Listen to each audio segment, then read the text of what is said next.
Hello, I'm Max Bagishev, and these are the latest news from Kazakhstan and today's headlines. Defense attorneys on the case of Zhanozan violence challenged the presiding judge Aralbay Nagashibayev. The city court rejected the motion as well as the petition to change the preventive measure for defendant Abdurakhmanov, recently diagnosed with tuberculosis. President Nazarbayev wants to see change in the capital, including fines and arrests for gum dropped on the street, which will supposedly improve Astana's attractiveness for international tourists.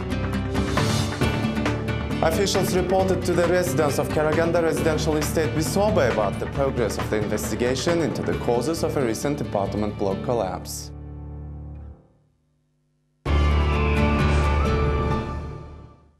On Wednesday, two defense attorneys on the case of Zhanozan violence submitted a motion to replace the presiding judge.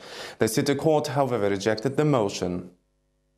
Attorneys Batiyeva and Zhuaspayeva, defending Talgat Sakhtaganov and Tanatar Kaliyev, established their claims on the fact that Judge Aralbay Nagashibayev, having special privileges in court, keeps ignoring the appeals from the defense. According to lawyers, the judge either completely ignores or rejects the motions without giving any reasons. The attorneys believe his actions fall under the Article 90 of the Criminal Procedure Code, the judge's direct or indirect interest in the case. Based on this, the attorneys accused him of being biased. However, the city court in Aktau took a short recess and shortly after ruled to dismiss the motion, with the presiding judge retaining his position. I believe that the judge has his own interest because the regulatory resolution of April 20th, 2006 clearly states that the judge has no right to correct the mistakes of the investigation authority, and he did just that, specifying that the investigator's last name was spelled wrong.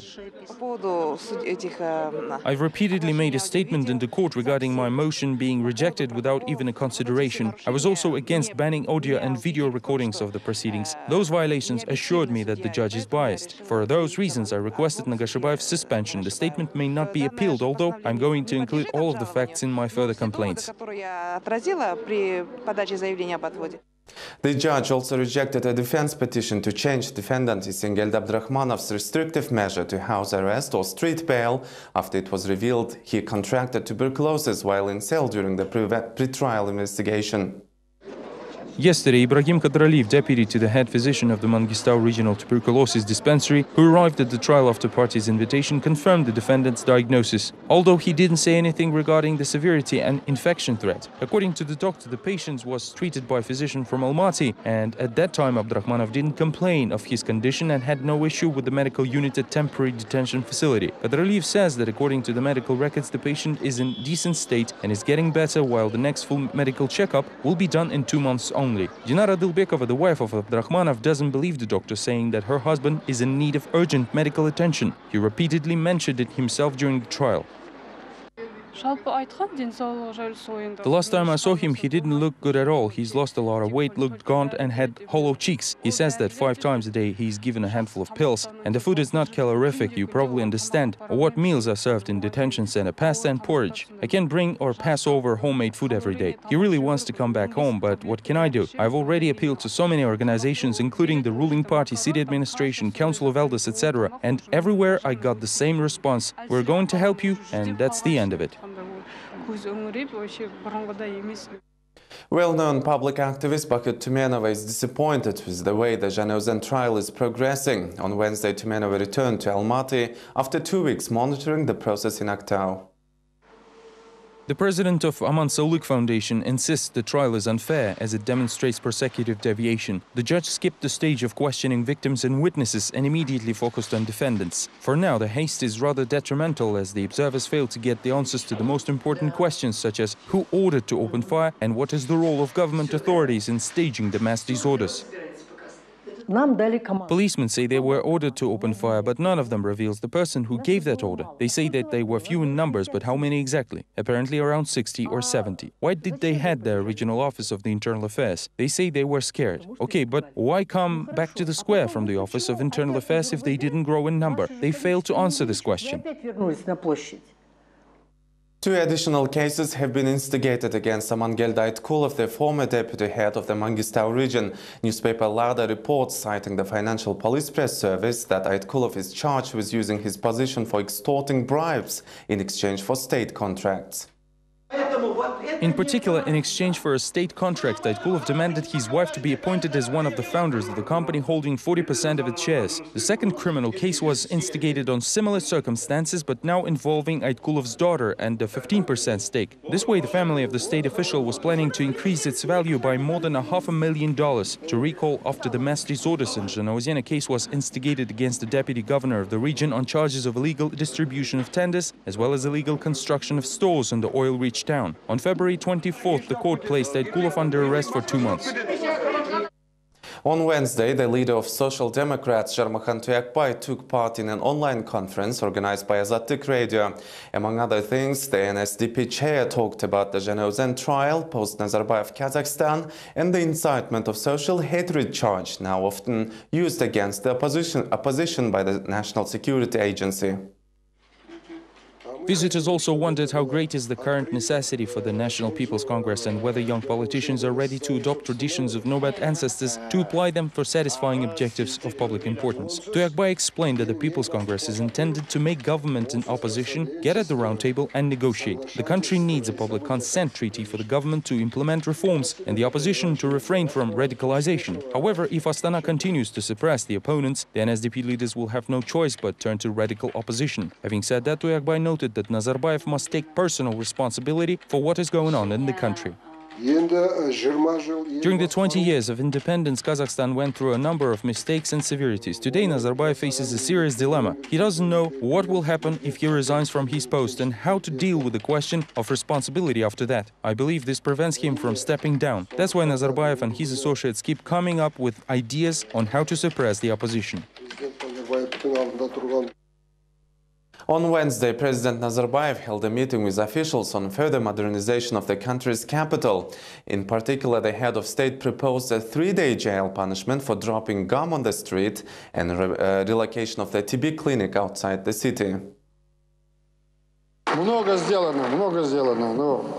We've done a lot, but it's too early to relax. You do know what happens to those who are relaxed.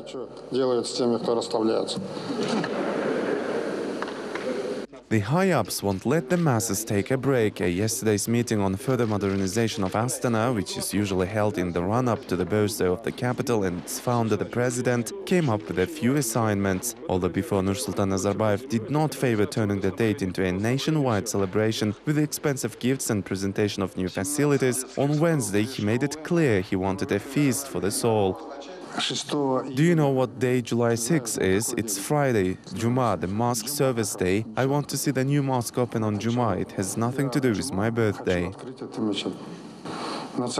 We have decided all the issues related to the National Opera on the town day. This year I would like to see the ceremonial meeting take place in the main opera hall.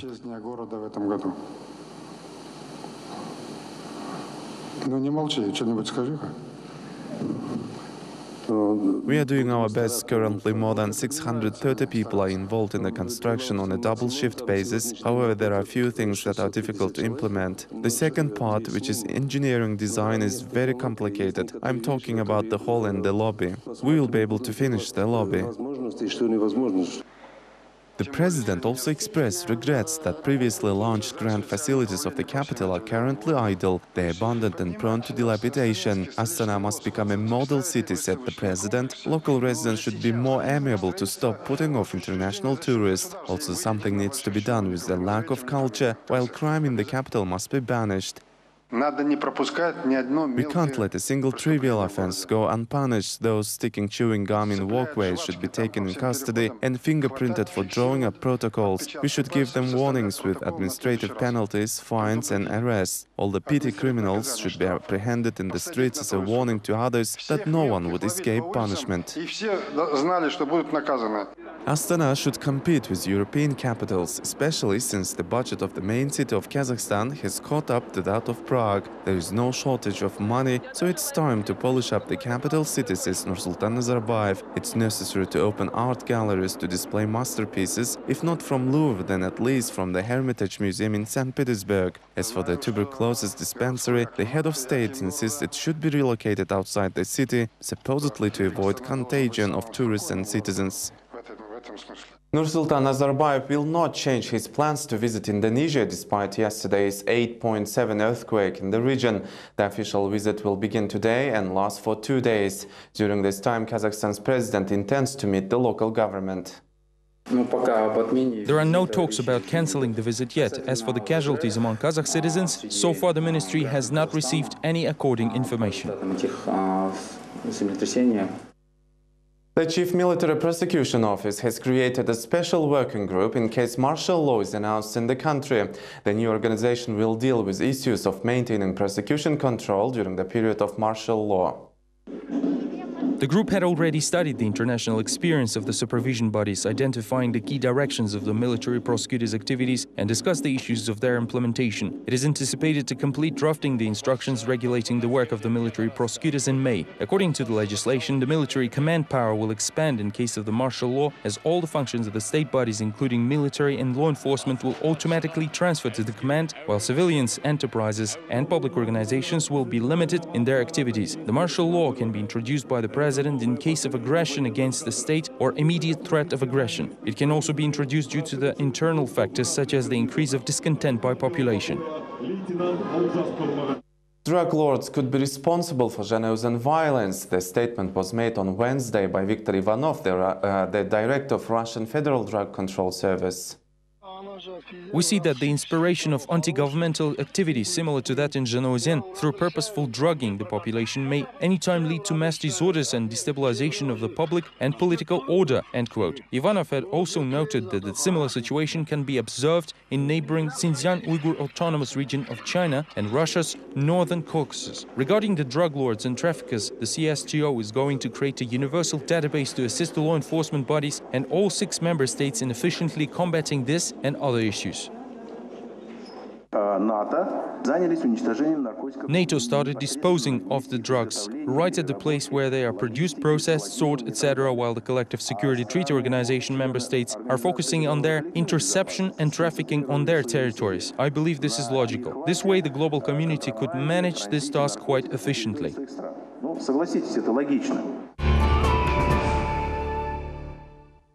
Public activists ask Almaty Mayor Ahmedjan Yesimov to follow the example of other CIS capitals like Moscow and Minsk and allow peaceful assembly in central parts of the city. Since 2005, all mass gatherings in Almaty are allowed only on the outskirts of the city, next to the Saryarka movie theater. Activists now collect signatures to revise this decision, believing it violates their constitutional rights. We propose to revise the decision of the City Council issued 7 years ago and determine another location for public assemblies. It must be a public place in the downtown that would prove worthy of the statements made by the President's administration regarding democratization of public life and preventive solution of urgent social and other issues. The rise of electricity rates and growing fuel prices, followed by the inevitable increase of other costs, could lead to a wave of popular discontent, predict Almaty experts. Find out more from the next report. An expected price surge for fuel and lubricants and the rising price for electric power apparently planned are widely discussed by car owners, users and experts. The spring blow to wallet was expected by economist Mukhtar Talijan. He believes the population will always be losing in a country where the market is under control of monopolists. Until we get rid of monopoly in every market and sector, until there is market competition, the prices will keep going up and the quality down. This is relevant for every economy. We have built the economy of monopolies. Every market is run by them. That's why they set the prices and are interested in riding them to get excess profits. It wasn't an April Fool's Day joke when the energy rates went up in most regions of Kazakhstan. According to the anti-monopoly agency, the least increase is expected in Akmala region with its gas turbine power plant. The most tangible price growth is at the south of the country. The prices remain unchanged only for the western and eastern regions. Moreover, there is a surge of retail price limits on fuel and lubricants, and the agency cannot rule out further growth of prices for petroleum products. Before I spent about $135 a month on fuel, and now I'll pay much more, the same with the electric power. Well, I think it will be noticeable, of course, especially I know how some people have to put away money just to pay their bills. In my view, it's a very serious blow. The prices keep growing, everything is getting more expensive. The unpopular measures are always followed by resentment of the population. In Kazakhstan, their patience might have reached its peak, according to forecast of Petr Svoik, the head of State Pricing and Anti-Monopoly Committee.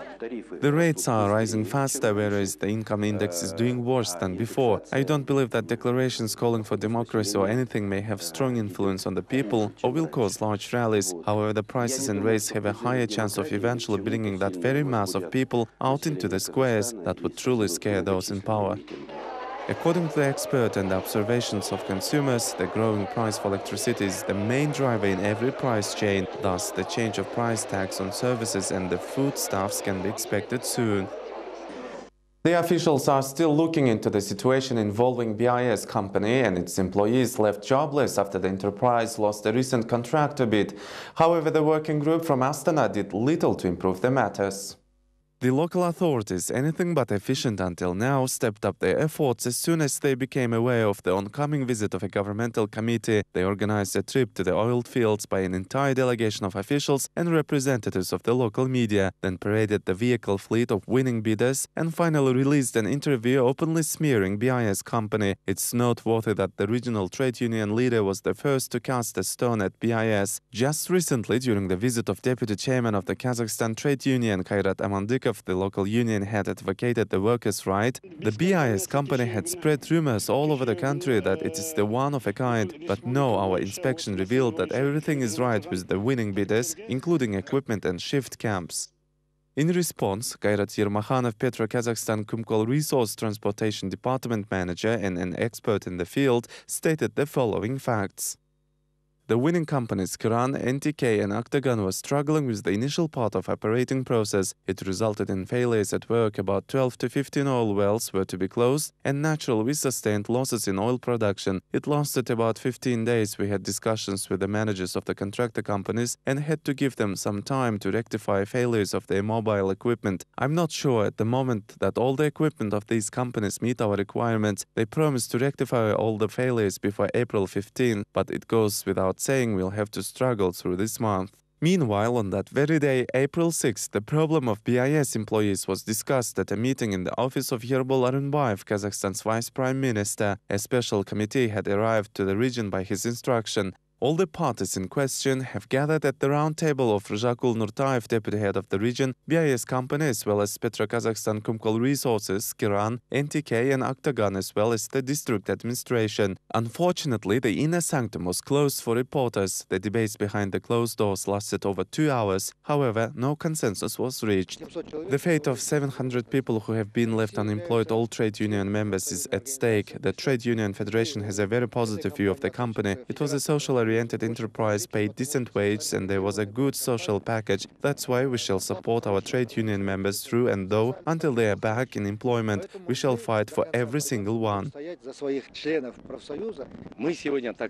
We had every hope that the governmental committee would put strong arguments before Petro Kazakhstan, but they only asked the administration to find them jobs. That said, the pricing policy was dumping. It's clear that even if it becomes 100% lower, no one is going to bother. The investor will be still there, while Chinese will pump oil and people suffering. I understood that it's high time to take some protection steps. This is to be decided by the government.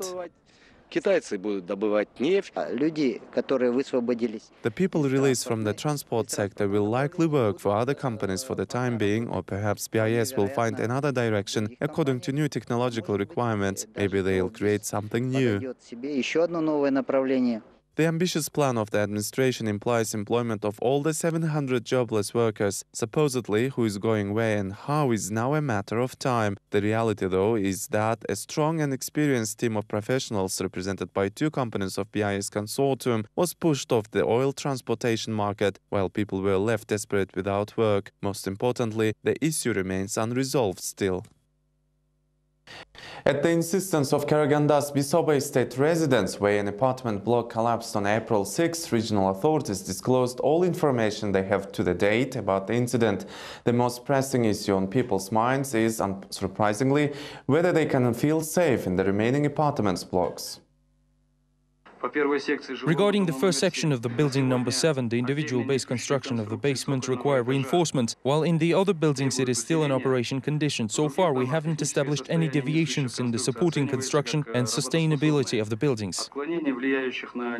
Officials told Bisoba residents that there was nothing to fear. Meanwhile, Kazmir experts are developing a project of reinforcing the remaining part of the collapsed building. The city administration is going to take care of the draining of this basement. In the meantime, the commission continues investigating the causes of the incident. All of the people linked to the construction, design and maintaining of the apartment block are being questioned at the moment. The regional administration head said that even though the residential district was built on the interest holders' money and consequently at their own risk and responsibility, the state will still allocate finances from the reserve fund to assist the victims. The government hopes to collect these funds from the Serviceprom Snap company, which has been on the run for the last 2 years. A criminal case against the company was instigated and the residents of the collapsed building were officially admitted victims in the case. While the company is charged with the low-quality construction resulted in critical consequences, the state body responsible for approving the building as appropriate for living is charged with power abuse. The construction and technical expertise is underway, results of which will be announced in 1 month.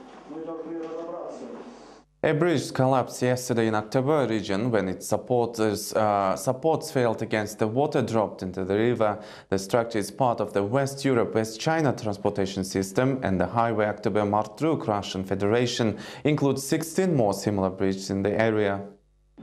According to the Highway Committee chair of the Kazakhstan Transportation Ministry Zamira Saginova, the force of the flow had struck the unfinished structure, which resulted in the washout of the bank seats, unfortified cones, and led to the collapse of the approach slabs of the adjacent mound, effectively blocking the traffic in the section for several hours. By now, the washaway is eliminated and all limitations lifted.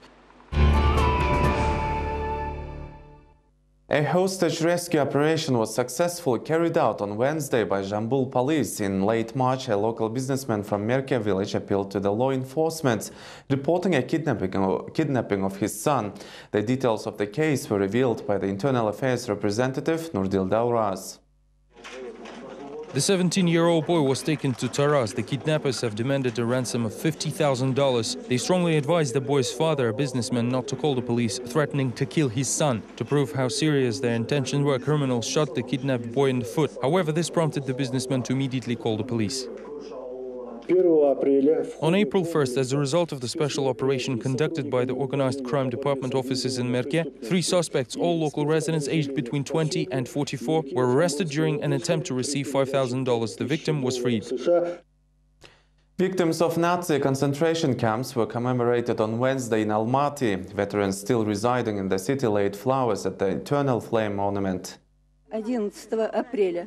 On April 11, we celebrate the International Day of Liberation from Fascism. It's marked by all countries that took part in the World War II between 1941 and 1945. These people survived concentration camps and working for occupied plants in the toughest conditions. During the World War II, more than 14,000 concentration camps were located in Germany and other occupied territories. According to the international data, around 18 million people, including 5 million Soviet citizens, went through the camps. In Kazakhstan, all ex-prisoners of concentration camps are equal to war veterans. In accordance with the President's order from 1995, twice a year ex-prisoners may apply for free-of-charge medical treatment and prophylactic courses paid from the state budget.